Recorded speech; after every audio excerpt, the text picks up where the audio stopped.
Imaginemos por un momento una ciudad devastada por un terremoto.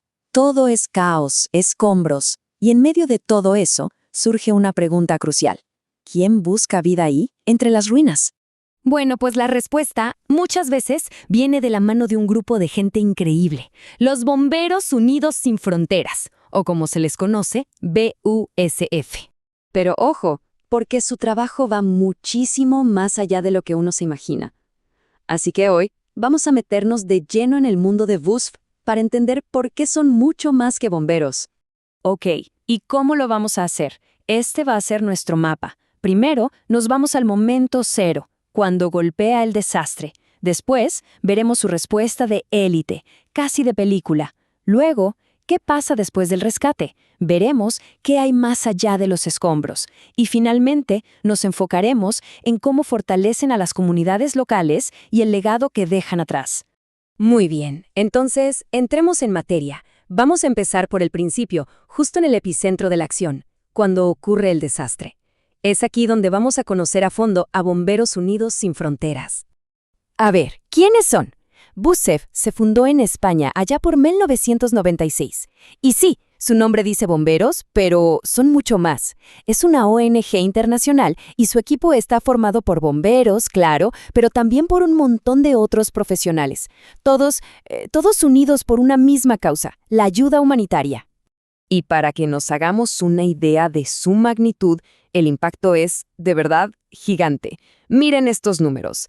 Han ayudado a más de 350,000 personas. ¿Cómo? Con más de 50 intervenciones en más de 20 países. O sea, no estamos hablando de un grupo pequeño. Tienen una experiencia y un alcance global impresionantes.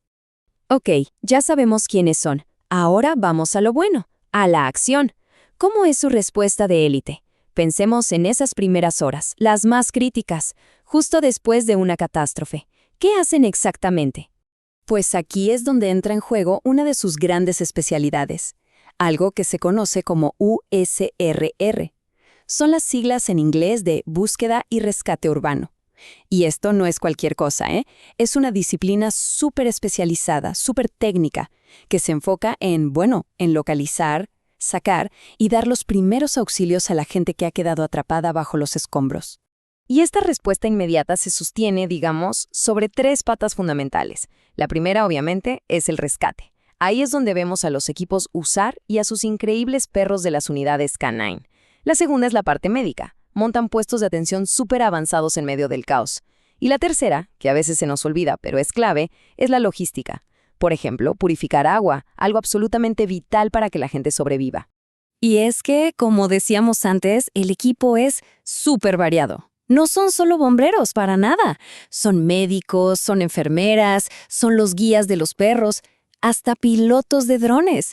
Es como un engranaje perfecto donde cada pieza es un experto en lo suyo, todos trabajando juntos para salvar vidas. Ahora, pensemos en esto. ¿Qué pasa cuando la emergencia inicial termina?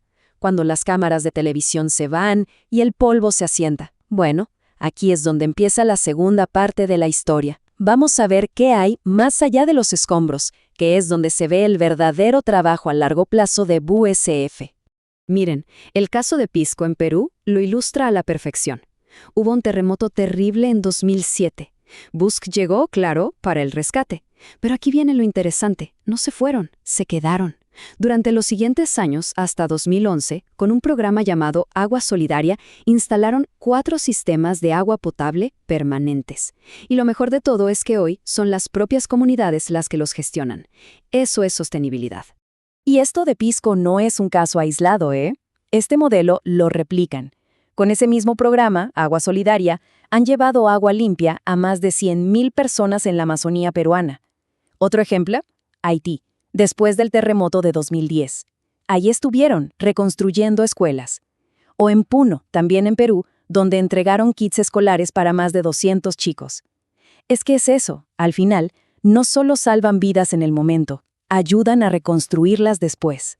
Y todo esto que hemos visto nos lleva a una pieza clave de su rompecabezas, quizá la más importante si pensamos en el futuro. Vamos a hablar de cómo fortalecen a las comunidades desde adentro, entrenando y empoderando a la gente de allí. Aquí es donde su estrategia, para mí, se vuelve brillante. Crearon algo llamado la Red Iberoamericana de Centros de Respuesta ante Catástrofes, los CRAC. Y básicamente son centros de entrenamiento permanentes en lugares como Perú, Guatemala y Nicaragua. El objetivo, súper claro, entrenar a los equipos de emergencia locales para que ellos mismos puedan hacer frente a las crisis. O sea, enseñar a pescar, no solo dar el pescado. Y esto no es solo teoría, está pasando ahora mismo. Un ejemplo buenísimo es una nueva academia de bomberos que se va a crear en Perú para 2025, con fondos de la Comunidad de Madrid. Allí van a haber cursos de todo: incendios, rescate en altura, atención médica, de primer nivel. Pero lo más importante, el objetivo final, es que los bomberos locales que se formen ahí puedan luego entrenar a sus propios compañeros. Es un efecto dominó, pero en positivo. Claro, detrás de todos estos proyectos y estas estructuras, al final hay personas con una vocación increíble. Escuchen lo que dice Laura Andújar, una voluntaria de la unidad médica. Entré en BUSF casi por casualidad, pero desde entonces se ha convertido en parte de mi vida. La recompensa siempre es mayor. Creo que esa frase lo dice todo, ¿no? Captura perfectamente la pasión que mueve a esta gente. Bueno, y con todo esto llegamos a la parte final, al resumen de todo. Vamos a hablar del legado que deja BUSF, un legado de resiliencia. Entonces, si tuviéramos que resumir el modelo de BUSF, ¿cuál es su secreto? Pues que funciona en dos tiempos. Por un lado está la ayuda reactiva, que es la que todos vemos, llegar corriendo al desastre, rescatar gente. Pero por otro lado, y quizá más importante, está la ayuda proactiva. Los proyectos a largo plazo, el entrenamiento, todo lo que hacen para preparar a una comunidad antes de que llegue la siguiente crisis.